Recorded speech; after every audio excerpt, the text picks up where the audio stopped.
மக்களுக்கு மருத்துவம் வேணும், கல்வி வேணும். ஓகே, இதெல்லாம் நம்ம கொடுத்தா போதும். மத்தபடி இந்த இதெல்லாம் நகை கொடுக்கறது, அது கொடுக்கறது. லேடிஸ் வந்து நம்ம பக்கப்பழம் இந்த இடத்துக்கு போக கூடாதுன்னா பெரியவங்க சொல்றாங்கன்னா அது கேட்டு நடந்துக்கணும். வந்து தண்ணியில போவாத உள்ள போவாதரான்னு சொல்லி சொன்னாங்க. நீ என்னடா கேக்குறது, நான் போவேனா, போறோம் போயிடுறோம் உள்ள. இலவசம் இல்லாத கவர்மெண்ட் ஆணையம் அமைஞ்சா அது நல்லது தானே நம்மளுக்கு. இலவசம் இல்லாத கவர்மெண்ட் அமைஞ்சிச்சுனாவே எது எது இலவசம் வேணுமோ, மருத்துவம் வேணும், மக்களுக்கு மருத்துவம் வேணும், கல்வி வேணும். ஓகே, இதெல்லாம் நம்ம கொடுத்தா போதும். மத்தபடி இந்த இதெல்லாம் நகை கொடுக்கறது, அது கொடுக்கறது, இந்த குழந்தைகள் பிறந்தவன அதெல்லாம் தேவையில்லாத விஷயம். நம்மளுக்கு எது தேவையோ அதை கொடுக்கணும். மக்கள் கல்வி முக்கியம், மக்களுக்கு கல்வி முக்கியம். கல்வியை கொடுத்துட்டாவே போதும். மக்கள் வந்து அதுக்கப்புறம் அவங்க நல்லா படிச்சு முன்னுக்கு வந்துருவாங்க எல்லாருமே.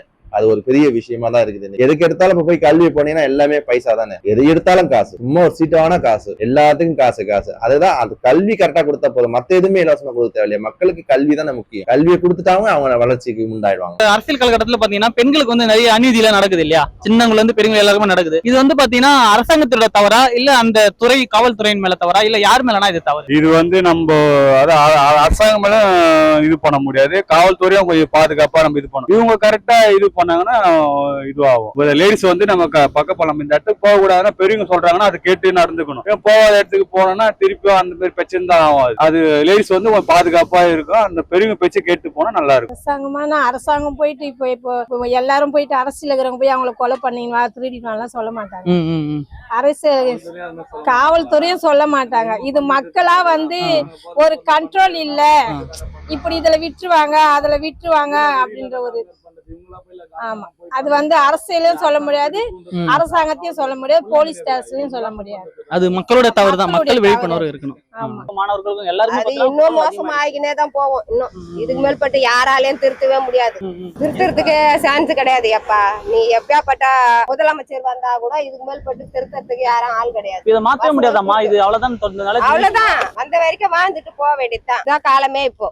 ஆமா, ஒரு ரவுடியை பண்ணவன இன்னொரு ரவுடி வருவான், இன்னொரு ரவுடி பண்ணவன இன்னொரு ரவுடி வருவான். தலைமுறையா நடக்கிற ரவுடிசம் தானே இது. ஆனா வந்து ரொம்ப கெட்டு போச்சு. இப்போ அரசியலால கெட்டு போச்சா இல்ல கல்வியால கெட்டு போச்சா, அதான் வசதி இல்லாதனால கெட்டு போச்சா என்னன்னு தெரியல. எனக்கு காவல்துறை என்ன பண்ணுவானுங்க பாவம். அவங்க மேல இடத்துல குடுக்குற அதிகாரிய வேலை தான் அவனுங்க செய்ய போறானுங்க. அவங்க மட்டும் என்ன பண்ணுவாங்க பாவம். காவல்துறைய குறை சொல்லி என்ன பண்ண பீச்சுக்கு போடுறாங்க. 10 பேர் 15 பேர் போடுறாங்க. வந்து தண்ணியில போவாத உள்ள போவாதரான்னு சொல்லி சொன்னாங்க. நீ என்னடா கேக்குறது, நான் போவேனா, போறோம் போயிடுறான் உள்ள. அப்புறம் அவன் காவல்துறைய போய் குறை சொல்லி என்ன பண்றது? நான் என்ன சொல்றேன்னா, பக்கத்துக்கு வந்து அரசாங்கம் பண்றாங்க ஒருத்தவங்க, இப்ப மேல இடத்துல அவங்க வந்து செய்யணும்னு தான் சொல்றாங்க. அதுக்கு கீழ்பட்டவங்க அது சரியா ஊக்கத்தம் கொடுக்கறது இல்ல. இப்ப அரசியல்ல வந்து அவர் நல்லா செய்ய சொல்றாரு, அதுக்குள்ள ஆட்சியாள வராங்க பத்தி அவங்க பண்றது இல்ல. ஆமா, இப்போ இதே ஒரு பேரூராட்சியோ இல்ல ஒரு காவல்துறையோ பட்டுன்னு அதுக்கு நடவடிக்கை எடுக்க மாட்டேங்குது. அதை எடுத்தாதான் மக்கள் வந்து அதை பின்பற்றி வர முடியும். அவங்க இங்க ஒண்ணு நடக்குது எங்களுக்கு வாங்கன்னு சொன்னோம்னா போங்க நாங்க வரேன். ஒரு கவர்மெண்ட்ல வந்து ஒரு இது கேக்குறோம் போது ஒரு தண்ணியே அடிக்குது கடல் கரையில, பாக்கலாம் போங்க அப்படின்னு முடிச்சிடுறாங்க. இது எப்படி அந்த ஆட்சியாளர்களுக்கு வந்து இந்த விஷயம் எல்லாம் தெரிய வருதா இல்ல தெரிய வந்து நாங்களும் ஒரு கம்ப்ளைண்ட் போய் கொடுத்தோம்னா, பேரூராட்சி இருக்கும்போது கூட கொஞ்சம் நடந்தது. நகராட்சி மாறினதுல இருந்து சுத்தம் மோசமா இருக்கு. அது ஒரு பக்கமாவும் இருக்குது. எங்களுக்கு சுத்தம் வேணும், டூரிஸ்டுக்கு வந்து நல்லா ஃப்ரீயா ஒரு வேணும்ன்றோம், அதை கேட்கறது இல்லை. அவன் வரேன் போங்கன்றாங்க. இப்போ இவ்வளவு டூரிஸ்ட் வருது, இந்த இடத்துல கலேஜா இருக்குது, அதுல 4 பேர் வேலை போட்டு தான் செஞ்சாகணும். அதை வந்து சரியா அவங்க பயன்படுத்துறது இல்லை. அந்தந்த துறைகள் மேலதான் நம்ம சொல்ல முடியும். அரசாங்கம் வந்து ஒரு டிபார்ட்மெண்ட் பிரிச்சிருக்கு இல்லையா. இப்ப கல்வித்துறை ஒண்ணு இருக்குது, காவல்துறை, அந்த மாதிரி எல்லா துறைகள் இருக்கிற அரசாங்கம் வந்து அவங்கள மட்டும் தான் நம்ம மற்றபடி அந்தந்த டிபார்ட்மெண்டான தவறுகள் தான் நம்ம சொல்ல முடியும். மற்றபடி எல்லாரையும் குறிப்பிட்டு சொல்ல முடியாது. இப்போ காவல்துறை இருக்காங்கன்னா காவல்துறையோட கண்காணிப்புல என்னென்ன இருக்குதோ அந்த தவறு நடந்துச்சுன்னா அவங்க தான் அதுக்கு அவங்க அரசாங்கத்தை போய் நம்ம பொறுப்பு சொல்ல முடியாது. அவங்க கரெக்டா கொடுத்துட்டாங்கன்னா அரசாங்கமே அவங்களை கூப்பிட்டு பாராட்டும். இப்போ காவல்துறை ஒரு சிறப்பா பண்ணாங்கன்னா கண்டிப்பா அது அரசாங்கம் கூப்பிட்டு கண்டிப்பா சில விஷயங்களை பாராட்டும். இப்போ வந்து நம்ம வந்து அப்போ வந்து நம்ம அரசாங்கத்தை வந்து நம்ம இது சொல்ல முடியாது. அந்தந்த டிபார்ட்மெண்ட்ல என்னென்ன இருக்கிறாங்களோ அவங்கவுங்க கரெக்டா செஞ்சுட்டாங்கன்னா எல்லாமே சிறப்பா நடந்துடும். எதுவுமே நடக்காம போகாது, எல்லாமே நடந்துடும் கரெக்டா. அந்தந்த டிபார்ட்மெண்ட்ல இருக்கிற கரெக்டா செஞ்சுட்டாங்கன்னா எல்லாமே கரெக்டா இருக்கும். அவங்களை கூட சொல்லக்கூடாது. அரசியல் காவல்துறை கூட சொல்லக்கூடாதுங்க. அமைப்புல காவல்துறை கூட இங்க தூத்துக்குடி மாதிரி ஒரு பொண்ணு வந்து 10 நாள் ஆகுது சூசைட் பண்ணி காட்டுல போட்டான். 10 நாள் கண்டுபிடிச்சாங்க பாருங்க. காவல்துறை வந்து தமிழ்நாடு காவல்துறை குறை சொல்லவே கூடாது. அவங்க கரெக்டா இருக்காங்க. அரசியல் கட்சிக்காரங்க தான் மேல் பார்வை. அவங்க இப்ப வந்து ஒருத்தவன் தப்பாண்டா அவனுக்கு சப்போர்ட் யாருன்னா இருப்பாங்க.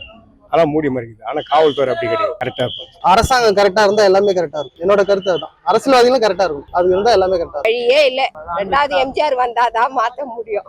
எம்ஜிஆர் ஆட்சி மாதிரி வராதுப்பா. எம்ஜிஆரோ கலைஞரோ வந்தா அந்த நாள்ல எனக்கு கருத்து தெரிஞ்சதுல இருந்து அவங்களுக்கு தான் ஓட்டு போட்டுருந்தான். அவங்க ஆட்சி மாதிரி வரவே வராது. இதுக்கு மேல் போட்டு எவன் வந்து ஆண்டாலும் சரி அதெல்லாம் வராது. டிவிக்கமோ ஒன்னும் வேலைக்கு ஆகாது, சூரியனும் ஒன்னே வேலைக்கு ஆகாது, அந்த ரெட்டால வச்சுருக்கிறவனும் ஒன்னும் வேலைக்கு ஆகாது. அதெல்லாம் ஒன்னும் சரிப்படாது. இது வந்து விஜய் போவோம். வெற்றி ஓகே. இப்போ வந்து எடப்பாடி தலைவர் தானே, ஆட்சியை சரியா நிறுத்தல, பிரிஞ்சுட்டாங்க. ஆமா, அம்மாக்குள்ள மதிப்பு இவங்க காப்பாத்தல. ஆனா அவங்க எல்லாம் இருந்தாங்கன்னா இதெல்லாம் வாய்ப்பே இல்லண்ணா. ஆமா அது அவங்க எல்லாம் எப்படி ராஜா அவரு அப்புறம் அவரு விஜயகாந்த் அவர்லாம் அந்த நேரம் நல்லா செஞ்சிருப்பாரு. அது அவர் தலைவர் எல்லாம் ஒரு பேர் வராங்க. இப்போ வந்து பாத்தீங்கன்னா ஓபிஎஸ் தெரியாது. ஓகே, ஸ்டாலின் அதுதான் லைனா வந்துட்டாங்க. அவர் வேண்டாம். ஓகே, சீமான்ஸ் வேண்டாம் விடுங்க. அவர் அப்பா மாத்தி மாத்தி பேசினுக்கிறாரு. அவர் பேசினே இருக்கட்டும். மானுமா புனியூர் காண்டாரு இங்க போனாங்க. ஆனா அவரும் சூப்பர் திட்டம் எல்லாம் இப்ப கொண்டு வந்தாருலன்னா. இப்ப இந்த மாட்டு சாணி வச்சு நான் கேஸ் தயாரிப்பேன். திட்டங்கள் நிறைய செயல்பாடு கிடையாது. இதை நான் பார்த்தது கிடையாது. விஜய் ஏன் விரும்புறேன்னா அவரா சினிமால சம்பாதிக்க வந்து அரசியல சம்பாதிக்க சில பேர் அது கேட்டாங்களே விஜய். செய்யணும்ன்ற இப்ப நான் அங்க இருந்து வந்து இங்க வந்து சம்பாதிப்பேன். விஜயகாந்த் ஆனாலும் அவர் அப்படிதான் சொன்னார். நான் அங்க சம்பாதிச்சு நான் காசு சேர்த்து போனா அண்ணா படி கூட அடுத்த கூட்டு தான். அதே மாதிரி தானே வரும். 5 மீடியா லைக் பண்ணுங்க, 5 மீடியா சப்ஸ்கிரைப் பண்ணுங்க, லைக் பண்ணுங்க, 5 மீடியா லைக் பண்ணுங்க, சப்போர்ட் பண்ணுங்க, எல்லாமே பண்ணுங்க. 5 மீடியா சப்ஸ்கிரைப் பண்றோம். மீடியா லைக் பண்ணுங்க, சப்ஸ்கிரைப் பண்ணுங்க.